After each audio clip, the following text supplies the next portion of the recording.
сонин содон мэдээллүүдийг хачинжигтэй үйл явдлуудыг шинэ нээлтүүдийг дизайн маркетингийн хүртэл 82.9 шинэ санаануудыг Хөг Тэнгэр радио Бобохос 82.9 Сайн байцгаана уу сонсогчдоо, сайн байцгаана уу үзэгчдээ. Хөг Тэнгэр радио Пөх нэвтрүүлгийн ээлжид дугаар эхэлж байна. За энэ удаагийн Пөх нэвтрүүлэг өмнө нь байгаагүй хамтралууд ширээгээ тариуд суусан байна. Хөг Тэнгэр радиогийн хөтлөгч Оюка, Хөг Тэнгэр радиогийн найруулагч Арука, Хөг Тэнгэр радиогийн хөтлөгч МЧК гэх бүгдээр К болголоо. За мэдээж сайн сайхан зүйлсийг ярьцгаан, та бүхэнд мэдээлэл өгнө. Сайн байцгаана уу? Сайн байцгаана уу үзэгчдээ, сонсогчдоо. За мэдээж Пөх пах гэхэр мэдээллүүдийг бэлдэж ирсэн баха гэж бодож байна. Тэгээд мэдээллүүдийг эхлээд танилцуулж тээ. Оюка ямар мэдээлэлд ирсэн бэ? За миний хувьд бол одоо нэг хөөхөн протеин буюу одоо нэг уураг байгаа. За нэг хүний биед байгаа нэг хөөхөн ажилсаг нэг тийм уураг яаж одоо бидний тэр бие организмд одоо ажилдаг вэ? Тэр талаар хөөхөн нэг юм мэдээлэл өгнө. Тэрийг одоохондоо сайн дэлгэрүүлж задлахгүй. Яг өөрөө ярихаар спойлдохгүйгээр шууд өөрөө. За миний мэдээлэл бол өнөөдөр их экологийн эко мэдээлэл. Энэ мэдээллийг өнөөдөр би өөрөө олж мэдсэн. Гэхдээ ерөөсөө зөрчилдөөгүй угаасаа тийм штэ. Одоо шинжлэх ухаанаар нотолж байгаа ч гэсэн энэ бол манай Монгол ухаанд эртээр үеэсээ бидэнтэй угаасаа уялдаатай байсан сэдв байна да гэж бодсон. Ер нь модод амьтай хоорондоо ярилцдаг мэдээлэл солилцдггүй гэсэн талын мэдээллийг дэлгэрүүлнэ. За модод ч бас хоорондоо ярилцдаг байгаа юм шүү дээ. Бид гурав шиг юм байл шүү дээ. Модтой ярьж магадгүй ш.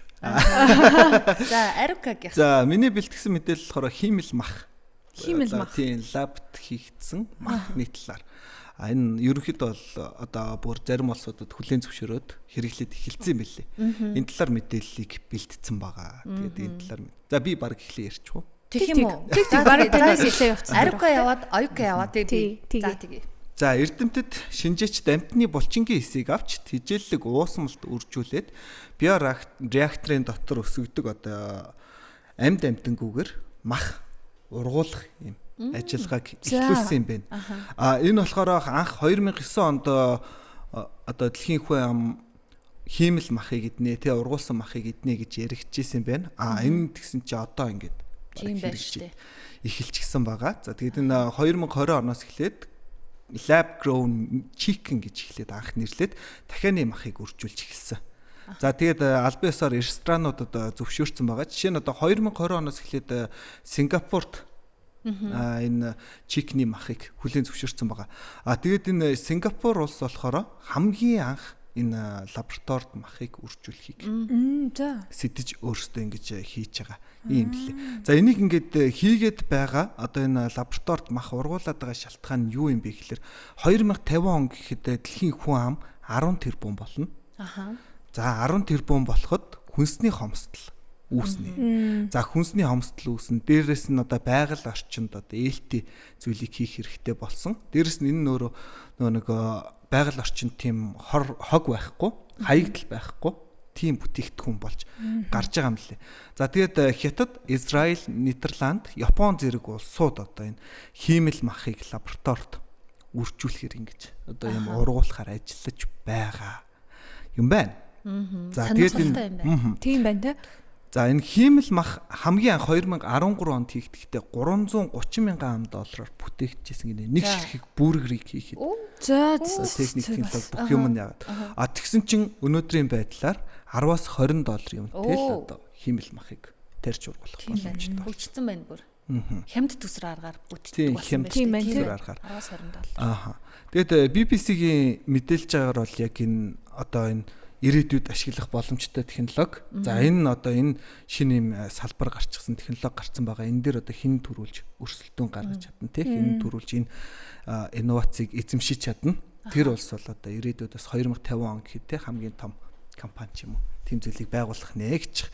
За эсийг бол өөхөр дахиа гахаа одоо ийм амтны махнаас авч байгаа. Тэгээд жижигхэн булчингийн эсийг аваад тэрийг нэг юм одоо энэ дээр гарч энэ да тий. Дөнгөж булчингийн эс авангутлаа тэрэндээ уураг болон витамин ингээд саунд дотор давхар хийгээд өгч байгаа. Маханд одоо юу байдаг тэр болгоны нэлж байгаа юм байна л да. Эсийн. Тийм гутал энэ эс нь өөрөө нөгөөдгийгөө идээд ингээд үржээд ургаад ингээд томроод мах болж байгаа. За одоогоор болохоор яг бүргэрний хэмжээтэй мах бэлэн болоод байгаа ерөнхийдөө бол.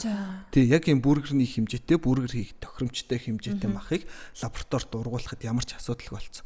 Цаашдаа болохоор зарим улсад одоо чинь Сингапурт хэд стикний махыг бас ургуулад эхэлчихсэн байгаа ч шиг. Тий. Нэгэн даргыг олцсон ч одоо тэгэл стикний мах гарах байлгүй тий. Ургуулаад тариад хас өөр арга. За ийм юм байна. За тэгээд эсийг сонгохдоо мэдээж одоо олон хуваагдах боломжтой. Дээрээс нь өөхтэй бас холцтой ч юм уу тиймэрхүү эсийг сонгож өөх нь хүртэл одоо бас ургаж чадхаар ийм эсүүдийг сонгож авна. За тэгээд тэжээллэг уусмалт хийгээд ийм одоо махыг гаргаж авч идж байгаа юм байна. Тэгээ удахгүй бас манад баг хүлээн зөвшөөрөгтэй технологи нь орж ирээ те хэдүүлээ. Хиймэл мах гэдэг юм бэл. Үүнтэй холбоотой маш олон асуудлууд гарч ирж байгаа. За асуудал ч юу ах вэ? Хүмүүсийн одоо нэг юу байдэн штэ сониуч зам байдэн штэ. Ямар сониуч зам хөдлөөд байна вэ гэхээр одоо чинь хиймэл мах хийж болж байгаа юм чи хиймэл хүн бүтээж болох юм байна. За. Одоо жишээ нь хятад гэхэд нөгөө гахаанд хүний илгийг суулгаж байгаа л те хүний илгийг төлжүүлээл ингээд цааш нь ингээд буцаагаад хүнд нь суулгаж болох уу гэж яригадаад байгаа штэ те. Тэрнтэй адилхан ингээд хиймэл хүн ингээд бүтээчих юм бол бид нар тэрийг хүн гэж нийгэмд харьцах ёстой юу? Эсвэл энийг зүгээр л одоо мах гэж харьцах ёстой юу гэж. Ямар амар юм хариг. Йоо. Гэхдээ өөрөө ямар амар эвгүй өнцгөөс хэлдэг юм бэ те. Хүн гэж юу? Нэгэнт хүн бүтээсэн бол тэрийг яаж ч бодсон мах гэж бодохгүй л хаа та. Одоо жишээ нь Арукагийн нэг эдээсээс багахныг аваад чамааг ургуулах нь шинээр. Тэгэхээр одоо чи өөрийгөө мах гэж бодохгүй юу? Тэгээ мах гэж бодохгүй ч гэж. Эвгүй сонсогдож шээ. Чимээс яа. Энэ нь болохоор давуу тал нь юу юм лээ? Байгаль дээлтэй. Тэгээд хүлэмжийнхээ 14% одоо 14%-аар баг ялгаруулдаг болж байгаа юм лээ. Тэгэхээр одоо ирээдүйд маш хэрэгтэй бүтээгдэхүүн болж байгаа. Тэгээд ханс өөх баг тостой тий уурагтай бүх юмтай л юм ургуулдаг мах ирээдүйд гарч байна да. За тест энэ зэнзэрлэл үзэж штэ. Арукагийн мэдээллээс үргэлжлүүлээд дэлгэрүүлээд ярих юм бол одоо 2050 он гэхэд дэлхийн хүн ам 10 тэрбум болно гэсэн чинь нэг талаараа жоохон амар байгаа шүү дээ. Энэ манай дэлхий дээр нь хүн нэмэгдээл гэдэг альчаан нэмэгдээд байгаа гэсэн. Хүн амын ягтар шил тийм ээ. Тэр өөрөө томрохгүй. Тийм, тэр хэвээрээ эколог нь байна, идэх хүнсэнд байна, амьтанд байна. Явандаа нөгөө ургуулж байгаа газар тариалан яах вүлээ гэд нэг жоохон төгшөөртэй сэдв рүү орох гэж байна. Гэтэ жоохон амар л санагдчихэв. Нэрэл одоо хамаг юм хиймэл болохоос өөр аргагүй нөхцөл байдалд үнэхээр хүрх юм байна. Гэхдээ юу юм бэлээ? Яг ингээд шинжээчдийн хэлж байгаагаар бол яг ийм хиймэл гэдэг тийм юу бол биш юм л. Яг ургуулж байгаа гэдэг чинь махыг ургуулж байгаа гэдэг чинь бас болж байгаа. Хиймэл гээд нөө нэг ямар нэгэн химийн аргаар шууд ингээд юм болоод гаргаад авчиж байгаа биш.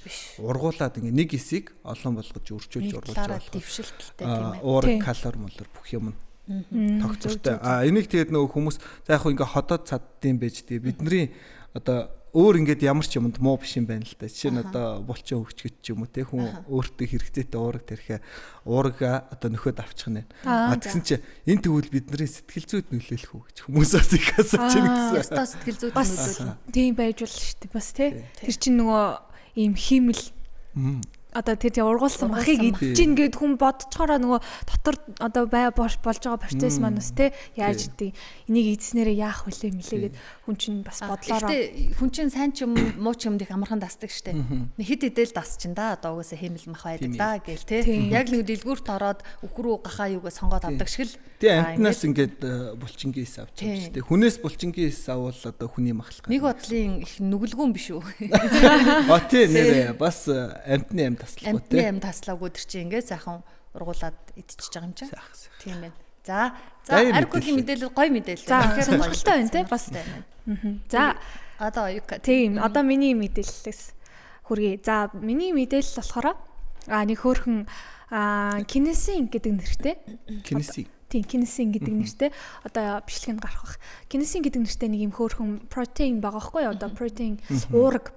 За тэр уураг маань яаж байгаа вэ гэхээр одоо хүний одоо тэрхүү нэг юм жижиг ингээд янз янзын нэг юм аз жаргалын одоо даавартай холилдсон тэ янз янзын сэтгэл хөдлөлтөй холилдсон юм хөөрхөн эсүүдийг өдөрт ингээ бүр ядарч цуцхгүйгээр ингээ зөөгөөл яваад байдаг. Нэг тийм хөөрхөн бичлэгэн дээр одоо харагдана.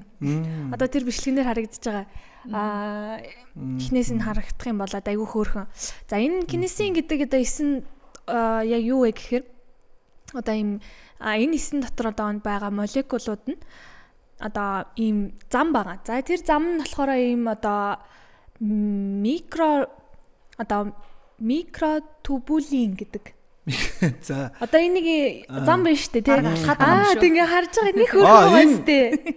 Энэ хойтлын том нь юм тий. Энэ том нь болохоор эс. Энэ алхаа явж байгаа нь болохоор одоо миний яриад байгаа кинес юм баггүй юу? Хөрхөн байгаа сте. Хөрхөн юу? Тий, тэгээд энэ нь болохоор айгүй хөөрхөн. Энэ замаар энэ хөөрхөн ингээ зам одоо энэ микро тубулин гэдэг нь энэ замаараа ингээд хөөрхөн өдөрт ингээд ерөөсөө ингээд маш олон одоо ерөөсөө ятар цуцхгүйгээр замдаа ингээд зөөгөөл ингээд яваад идэг. Тийм. За тэгээд энэ кинесинийг болохоор энэ уургийг болохоор анх 1985 онд л нээж исэн. За ерөнхийдөө нэг юм одоо энэ кинесийн одоо уург нь болохоор ихэнхдээ нэг юм эерэг төгсгөл рүү одоо ингэж явдаг гинэ. Эерэг төгсгөл рүү одоо эерэг чиглэл рүү гэх юм уу? За явдаг. Нөгөө захын хэсэг рүү нь болохоор бас ингэж бас өөр нэг кинесинтэй адилхан бас нэг ингэж яг эсрэг ингээд бас нэг юм солбилцлоор ийм уургууд ингэ явдаг байгаа байхгүй юу? За кинесин нь болохоор ийм хоёр хөнгөн одоо ийм гинжнээс бүрдэж байгаа. Одоо сая ингээ бичлэг дээр харсан нэг ийм хөрх ийм гинжээ. Тэгээ нөгөөтгөө ингээ араасаа унжуулчаад ингээ исээ аваа явж байгаа. Тэгээд энэ нь болохоор айгүй хөөрхөн ийм одоо ийм хөнгөн ийм гинжнүүдийн ачааг ингээ бариад гинжний хөдөлгөөнийг ингэж сайн зохицуулаад ингээд аваа явж байгаа. За үйл ажиллагааны хувьд гэх юм бол одоо кинесин нь болохоор весикул одоо органеллуудыг болохоор ингэ зөөвөрлөх. За энэ нь болохоор юу вэ гэхээр одоо түрүүн хэлсэнчлэн нэг юм хөөрхөн хүний юм аз жаргалтай байгаа тэрхүү одоо тэ эсүүд нэг юм сайн одоо талын тэрхүү эсүүдийг ерөнхийдөө ингэж аваад өдөрт ингэж зөөвөрлөдөг. Тэгээд энэ яг уу миний бэлтгэсэн мэдээлэл ерөнхийдөө айгу маш товчхон тэгээд тодорхой. Тэгээд айгүй хөөрхөн ингээд ойлгож болно. Тэгээд яг хэлбэр нь зургийн нэг дахиад нэг томор өгчнэ. Надад ихтэй амар хөөрхөн санагдсан байхгүй. Амар игдүүтэй. Тэгээд би энийг яг яаж анх мэдсэн бэ гэхээр энэ болохоор нөгөө TikTok дээр явж ийсэн. Би ер нь TikTok-аас айгүй их ингээд юм үздэг. Тэнгүүд тайлбар нь болохоор хэрвээ чи өнөөдөр чамд ингээд гунигтай баг ингээд хэцүү баг ингээд одоо юу гэдгийг те жоохон хүндрүүлж хэлэх юм бол ингээ баг хэцүү амиа хорлмоор санагдчихвэл чи чиний дотор нэг ийм эс чиний төлөө ингэж өдөр болгон ажилтдаг шүү гэдгийг санаарай гэд ингээд энэ кинесийн энэ гэхдээ яг нэг бичлэгийн тавьсан өргөөд байгаа юм шиг харагдахгүй байна. Шаанаш шиг явж байгаа. Ингээд тэгээд юм өргөцөө. Тэгээ ер нь бас өөр юм байна. За. Гэдэг надад харин тэгээд яг хөөрхөн тайлбар нь хөөрхөн мөн өстэй. Ер нь хүн хичнээн хэцүү байсан ч гэсэн те энэ дотор биеийн дотор маань маш олон миний төлөө ажиллаж байгаа тэр олон бие организмын эсүүд ингээд байж байгаа. Тэгээд тэдэн дундаас ингээд кинесийн эс маань одоо уураг маань ингээд хөөрхөн эсүүдийг ингээд дамжуулаад ингээд намайг аз жаргалтай болгох гээд ингээд бас хичээгээд байна шүү дээ те өдөржингөө. Яасан ч хөөрхөн мэдээллүүд олдгийн. Эний өмнө ч бас нөгөө фламинго шувууны талын мэдээлэл байсан шүү дээ. Манай хөхтөнгөрийн ганц Gen-Z.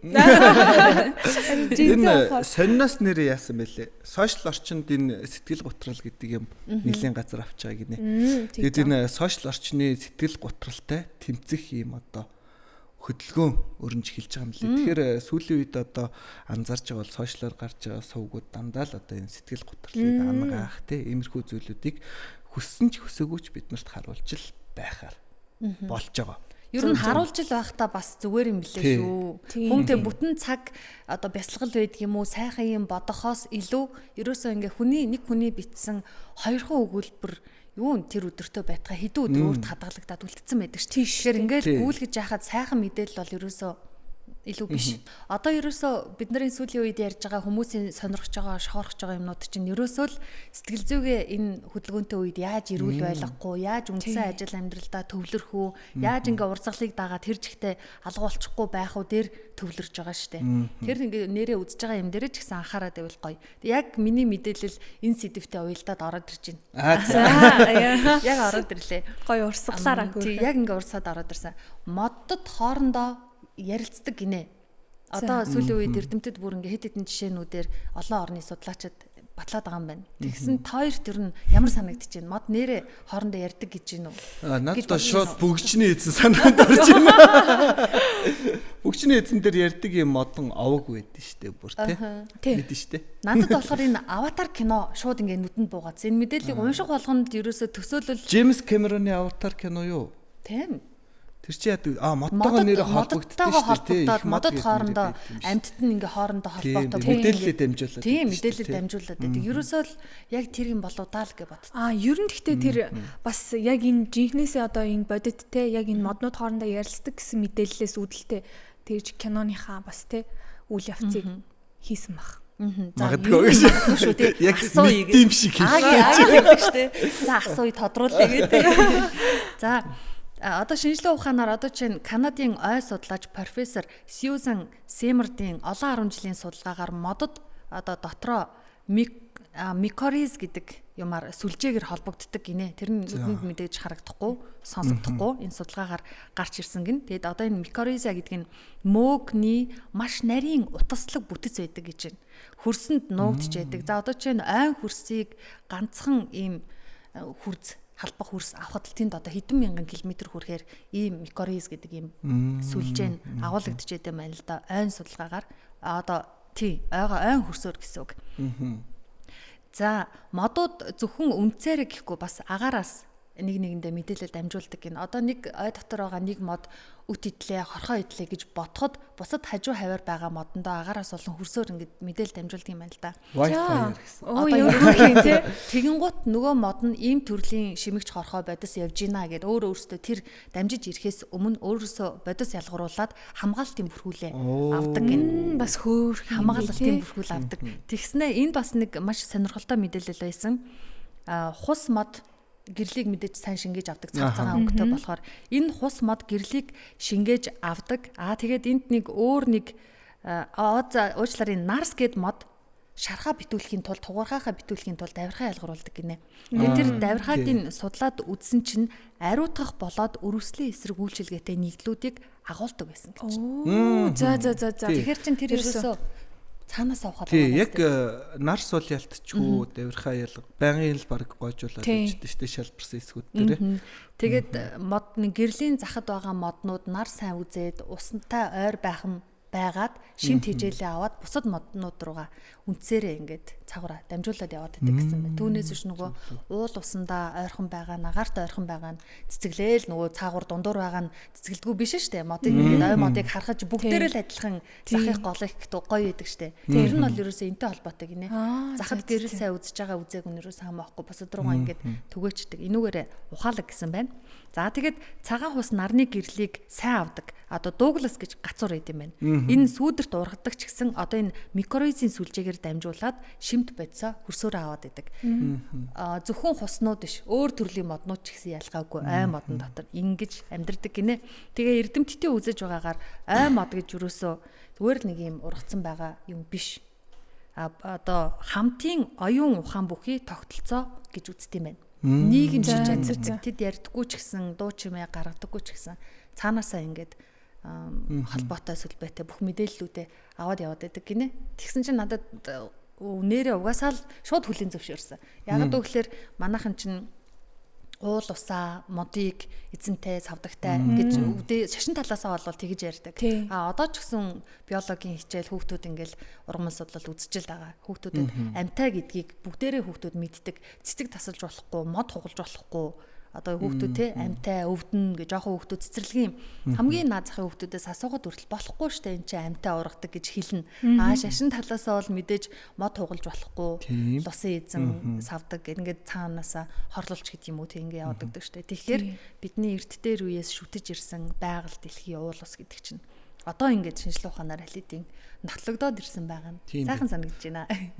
Нөгөө өнчин модыг бас хүмүүс их яадаг шүү дээ тий. Ер нь бол халамжлал өнчин модон дээр очиж цай сүүгээ өргөөл тий. Ерөнхийдөө бол халамжлаад байгаа юм шиг тий. Ганцаар болохгүй гэдэг байгаа юм шиг тэр нь бас учиртай юм шиг санагдаад. Айгүй би их дотгошоо болчлаа. За одоо тэгвэл энэ сэдвээр үргэлжлүүлээ 30 минут ярив. Өрөвдчихлээ.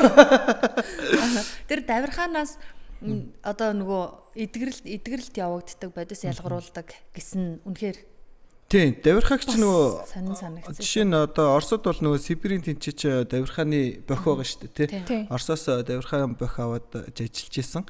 Тэгээ тэр чинь болохоор юу юм лээ нөгөө ходоодны хүчил мөчл тэнцвэржүүлдэг. Ер нь бүх юмыг л айгу бүх юмд л их сайн л юм билээ л дээ давирхаа. Их буруу юм биш юм бил гашуун л болохоос. Багтаа бол давирхаж ажиллаж лээ. Модны бохи. Модны бохийг ястаж ажиллаж ирсэн шүү. Одоо ингээ ярьсан чинь амт өндөр нь мэдэгдэж шууд сингэж байгаа. Тий. Оюука модны бохис ажиллаж ирсэн. Ажиллаж үзчихсэн. Тэгээ манай үеийнхээ ажиллаж үзсэн үгүйг нь мэдэхгүй байна. Би бол үзээ. Аха. Модны бох нэр. Гэтэ ер нь их бас одоо нийтэд бас нэг тийм одоо түгээмэл байхаа болчихсон шүү дээ тий. Бохор заваан л гэж бодно шүү дээ. Ер нь ер нь одоо тий дэлгүүрт байдаг нөгөө бохоо л илүүд үзэхээс биш. Түүнээс бол яг манай үеийнхэн бас нэг их зэжилж үзээгүй болов гэж бодож байна. Миний хувьд яг манай ээж авч жоохон надад бас сонирхолж өгч ирсэн юм аа тий. Энд бас нэг сонирхолтой судалгаа хийгдээд баг нотлогдож байна. Швейцарын Лозанны их сургуулийн судлаач Эдвард Фармер гэж хүн модон дотор цахилгаан импульсыг судалж амьтдын мэдрэлийн тогтолцоотой төстэй хүчтэй тохиолдол байгааг илрүүлсэн гин. Тэгэхээр тодорхой хэмжээнд модод хугарахад гэмтэхэд одоо өвдөлттэй төстэй хариу үйлдэлийг мод үзүүлдэг гэж байна. Энэ мод бол зүгээр нөгөө хүүхдүүд бид нар хугалж болохгүй шүү иви гэл ингэ зааж өгдөг штеп. Тэр чин зүгээр нэг хүүхдээ байгаль дээлтэй гэдэг нэг өнгөцгөн сэтгэлгээ биш бүр цаагаараа нэрэ мод одоо судлаад үзсэн чинь амьтад ингээд өвдөхөд гаргадаг тэр ялгаруулдаг бодис нь мод нь бас байсан гэх. Тэгэхээр бүр яалтчгүй ингээд үнэхээр амьтай үнэхээр нэгнээ хамгаалдаг санагдчихлаа. Харин тийм ийм мэдээлэл байна. За ингээд би өөрөө чинь мэдээлэл ярьсан чинь ингээд би чигээ. За өнөөдөр хүүхдүүдэд очиод ярьж өгнө. Эсвэл энэ поохыг өнөөдрийн дугаарыг бүр яг бүтэн сууж агаад хамт үзнэ гэж бодчихсон. Яг шүү. Тийм. Модыг би бол яг амьтай юм шиг сая сонслоо. Угаасаа л энэ амьтаг баталсан байна миний. Баталсан байна. Гэхдээ би бол модыг яг амьтай гэж бол боддгоо байсан бохоо. Зүгээр л те. Ургаж байгаа л гэж боддог болохоос. Зүгээр яг нэг ярьдаг. Хүмүүс нэг амьтай гэл ярьдэн шүү дээ. Мод амьтай гэл ярьдаг. Шашин шүтлэг хийсвэр гэж бодсон байна чи те. Хийсвэр зүйл гэж бодож байгаа байхгүй. Ерөнхийдөө бол ингээд ургадаг. Фотосинтез явуулдаг одоо ингээл агаарыг цэвэршүүлдэг ч юм уу те. Тэгж л бодож ирснээс яг бүр ингээд амьтай өвдөлт мэдэрдэг ч юм уу. Тийм зүйл бол бодох. Өвддөг, өвдснөө өөрөө ангаадаг, тэгээд хоорондоо мэдээлэл дамжуулдаг, тэгээд тэрэндээ бэлэн байдлаа авч ингэж өөрийгөө хамгаалдаг гэл ерөөсөө яг л тэнд нийгэм байгаа үстэй. Хүн яаж амьдрдаг. Бидний бас нэг мэдхгүй нэг ертөнцтэй тэнд нэг хоорондоо ойлголцдог хэлж явж иж магадгүй шүү дээ. Тэнд мэдхгүй бас өгөөсөхгүй. Wi-Fi-ээр харьцдаг. Тийм. Долгионоор. За өнөөдрийн пооход хамт сууж байгаа та хоёрт баярлалаа. Мэдээллүүд надад бас сонирхолтой байсан. Та хоёрт мэдээллүүд ямар байсан? Сонирхолтой байлаа. Тийм, ялангуяа мод ирсэн чинь бүр өвддөг гэж бодсон. Мод яг өвддөг гэж бодсон чинь бүр яг орж шít. Тийм тийм. Надад бас тэгж санагдсан. Тэр нь тэгээд хийсвэр зүгээр нэг таамаг биш. Яг нөгөө нэг амьтад батлагдсан байгаа нь бол маш чухал санагдсан. Харин тийм. За өнөөдрийн дугаараа дуусахгүй. За тэгээ. Сонсогчдоо үзэгчдээ Хөвтөнгөр радио Пөөх нэвтрүүлгийн шинэ дугаар та бүхэнд хүрлээ. Өнөөдрийн дугаарт Хөвтөнгөр радиогийн цорын ганц Жензи хөтлөгч Оюка Хөвтөнгөр радиогийн дандаа бидний нэвтрүүлгийг бэлтгэж одоо цацдаг бидний найруулагч Арука хөтлөгч Айманаар байла. Дараагийн шинэ дугаараар иргэд болцсон. Баярлалаа. Хөвтөнгөр радио сонин содон мэдээллүүдийг хачинжихтэй үйл явдлуудыг шинэ нээлтүүдийг дизайн маркетингийн хүртэл 82.9 шинэ санаануудыг Хөвтөнгөр радио тодорхойлсон.